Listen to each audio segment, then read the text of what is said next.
며칠 전에 한국보건의료연구원과 대한의학회가 같이 해서 코로나19의 임상진료 지침 보고서를 냈습니다. 그래서 그 중에서 여기 보이시죠? 우선은 가장 제가 궁금했던 분야가 약제 사용에 대한 내용이어서 그걸 먼저 보겠습니다. 여기저기 내용에 먼저 자세하게 좀 보기 전에 요 전체적으로 약제 사용에 대한 것이 한 페이지로 딱 나와 있으니까 보시고 관심 있으신 분은 요 내용을 스탑하셨다가 프린트를 해서 나중에 보시면 될 것 같고요. 자, 그러면 제가 한번 저도 궁금한 분야라서 한번 살펴보겠습니다.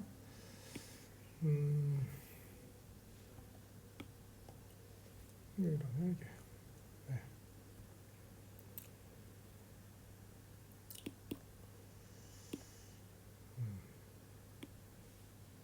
저 익숙하지가 않아. 이게 지금 이쪽으로 갔다가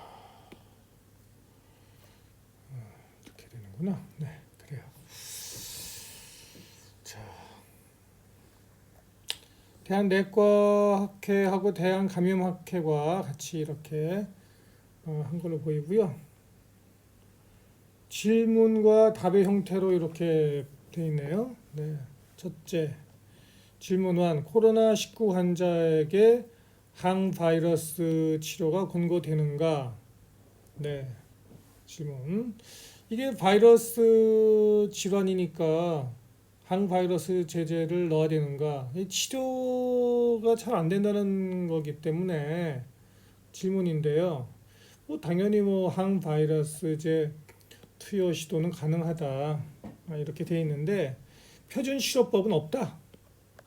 코비드 19에 대해서 일단 없다. 그러나 시도는 할 수는 있다. 이런 뜻입니다. 그럼 어떤 환자에게 그러면은 항바이러스 치료를 하는가? 네. 그 이제 질문이에요. 네. 해도 되긴 되는데 그 답에 대해서는 이게 확진 검사가 아직 안 나왔어요. 음성인지 양성인지 모르겠는데 증상이 되게 심해요. 증상이 되게 심할 때는 투여를 해라 이 뜻입니다. 네. 그 다음에 의사가 봐서 양성이다 그러면 해도 된다. 투여해라. 당연한 얘기죠. 이게 지침이니까 이거는 의사가 요거 보고 하라는 얘기입니다. 환자 치료를. 다음에 폐렴이 동반되는 등 중등도 이상의 중증도를 보이거나 폐렴이 보였다는 것은 굉장히 위험한 신호죠. 산소 포화도가 떨어지고 숨을 못 쉰다는 거니까. 그렇죠? 그럴 때는 써라. 의사가 이제 쓸 약이 마땅히 없으니까. 네. 그리고 고령자, 만성 질환자, 면역 저하자 등 고위험군에 대해서는 항바이러스제를 써라 이렇게 얘기하는 것입니다. 특히 해외에 나와 계신 분들은 이런 자료를 좀 보관하고 있거나 한번 공부해 두는 것이 중요하죠. 왜냐하면은 외국 의사에게 이제 가서 치료를 받게 될 경우에는 한국에서의 진료 지침을 알고 있으면은 자기가 본인이 받고 있는 치료를 비교해 봐서 제대로 치료를 받고 있는가를 확인할 수도 있고 또는 약간 다른 점이 있을 때는 의사에게 이거를 의사와 담당 의사와 상의할 수 있기 때문입니다. 자, 언제 그러면 항바이러스 치료를 하느냐? 되도록이면 빨리 해라. 가능한 이런 시점. 가능한 빨리 해라. 네. 그 다음에 그러면 항바이러스제는 특별한 일이 없으면은 빨리 시행하는 게 좋다 이런 뜻이 전반적인 뜻입니다. 네. 그런데 물론 음성인 경우에는 바이러스가 들어가 있지 않았는데 뭐로 써요, 그죠? 양성일 때 써라. 네. 어떤 항바이러스 제제가 있는가? 여러분들 많이 들어보셨던 죄송합니다. 그 하이드록시클로로킨, 우리 트럼프 대통령이 뭐 맞아 안 맞아 말이 많았던, 미국에서는 이 하이드록시클로로킨을 투여하여서 효과를 봤다는 내용들도 많이 꽤 있습니다. 하여간 이것이 일본의 목록에 올라가 있어요. 첫날은 800mg을 QD라는 것은 뭐냐면 하루 한 번이라는 뜻입니다. 첫날은 한 번 800mg을 하루 한 번 쓰는 거를 시작해서 한 번만 쓰고 그 이튿날부터는, 그 이후라는 것은 이튿날부터는 하루에, QD는 하루에라는 뜻입니다. 하루에 한 번, 하루에 400mg을 투여해라. 네. 400mg 반으로 낮춰서 하라는 얘기죠. 로딩 도즈라는 것은 이제 한 번에 처음에는 800mg으로 혈중濃度를 확 올리고 이튿날부터는 400mg을 하루에 한 번 써라, 이런 얘기입니다. 두 번째 약으로는 이제 리토나비르, 네, 리토나비르라는 것이죠. 로피나비르, 발음이 힘들죠. 로피나비르, 저도 이게 제 전공이 아니라서.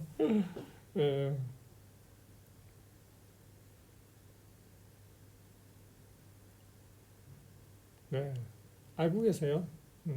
이제 이게 상품명으로는 칼레트라단 약이군요. 네.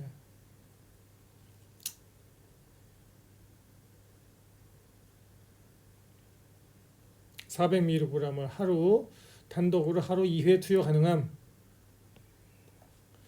세 번째 약은 유명한 약 인터페론, 네, 타입 1 인터페론, IFN. 네. 인터페론을 약자로 IFN 이렇게 부릅니다. 인터페론은 오래된 약이죠. 항바이러스제로.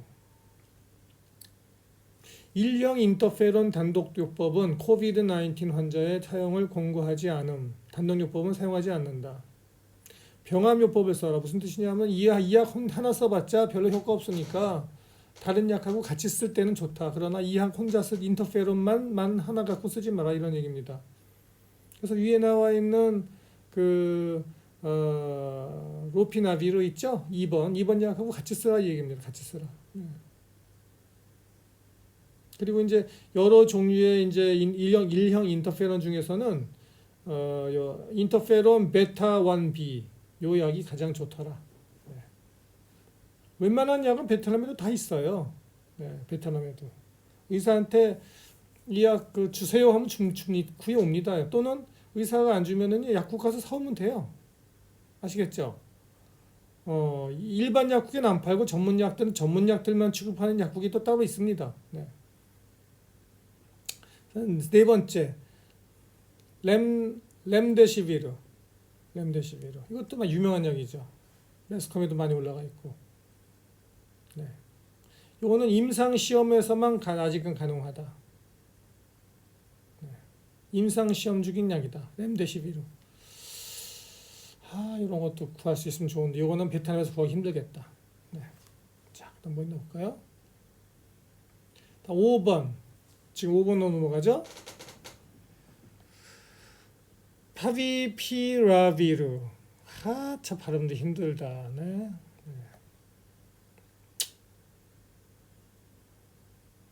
국내에서는 식약처 약허가를 얻은 다음에 임상 시험을 통해 사용 가능함. 이것도 이제 임상 시험을 통해서만 사용 가능한다는 얘기입니다. C3 클래스. 무슨 뜻이냐면은 대학병원에 가서 신청해야지 쓸 수 있다는 겁니다. 이 약 쉽게 사긴 힘들고.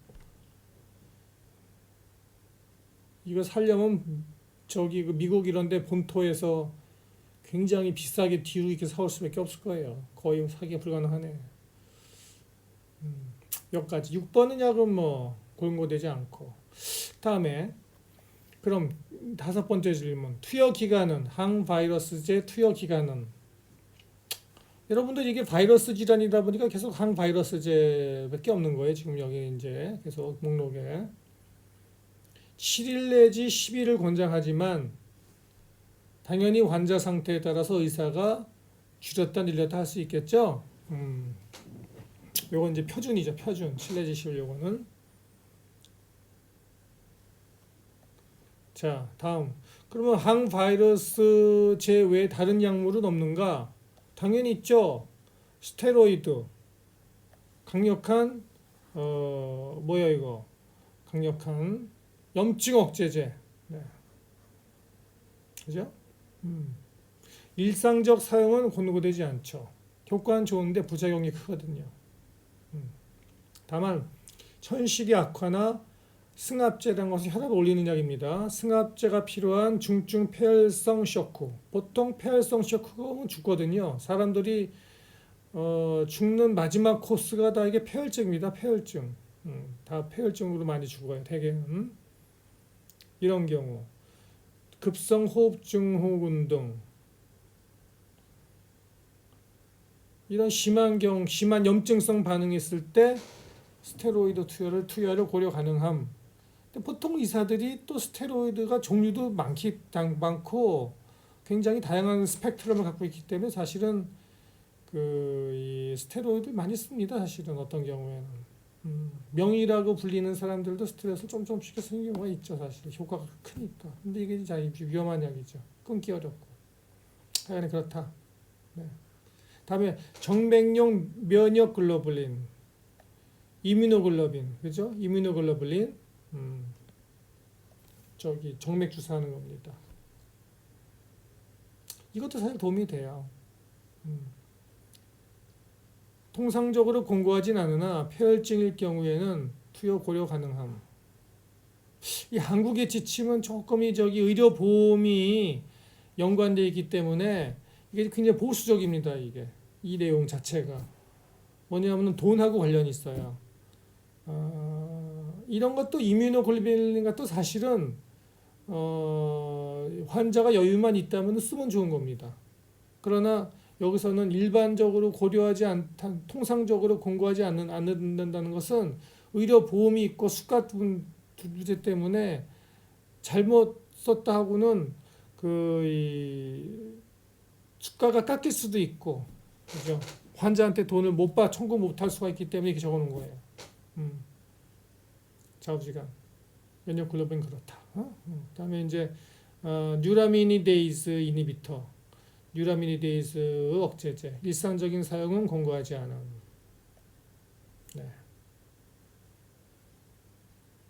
항생제도 역시 통상적인 일상적인 사용은 권고하지 않음. 그러나 세균성 감염이 있거나 할 경우에는 쓸 수 있다. 무슨 얘기냐면은 바이러스 질환에는 항생제를 쓸 필요가 없습니다. 항생제는 박테리아에 대항하는 약이기 때문에 보통 우리가 이거나 저거나 심지어는 감기에도 일상적인 감기에도 항생제를 막 쓰는데 아무 효과 없고 그냥 괜히 항생제 투여로 인해 박테리아의 내성만 증가시킬 뿐이죠.